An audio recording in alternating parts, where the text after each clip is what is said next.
Hello friends, Supriya's किचनमध्ये आपले स्वागत आहे. मँगो सिरीजमध्ये आज आपण बघणार आहोत आंब्याच्या रसातील रसरशीत असे मोदक. चला तर मग रेसिपीला सुरुवात करूया. सर्वप्रथम आपण मोदकाचं सारण तयार करून घेऊया.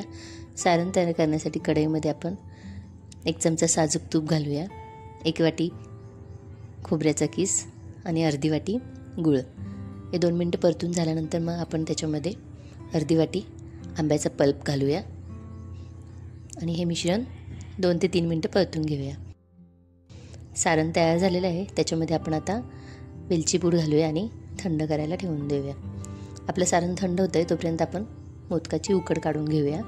मोदकाची उकड काढण्यासाठी कढईमध्ये आपण 1 वाटी पाणी आणि 1 वाटी आंब्याचा पल्प घेऊया.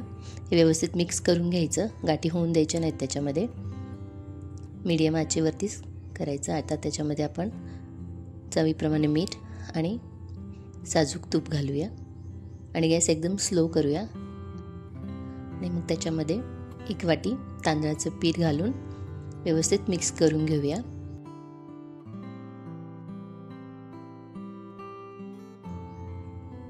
आणि 2 मिनटं झाकण ठेवून वाफ बसून देऊया. उकड आपली तयार झालेली आहे. एका परातीत काढून आपण स्मॅशरने स्मॅश करूया. हे बघा अशा प्रकारे.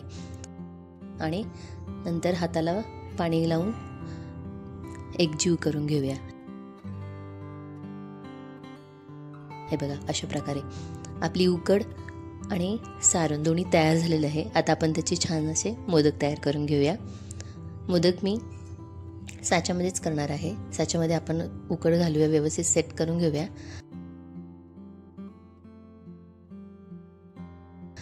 आणि भरपूर असं सारण घालून वरून मोदक बंद करून घेऊ.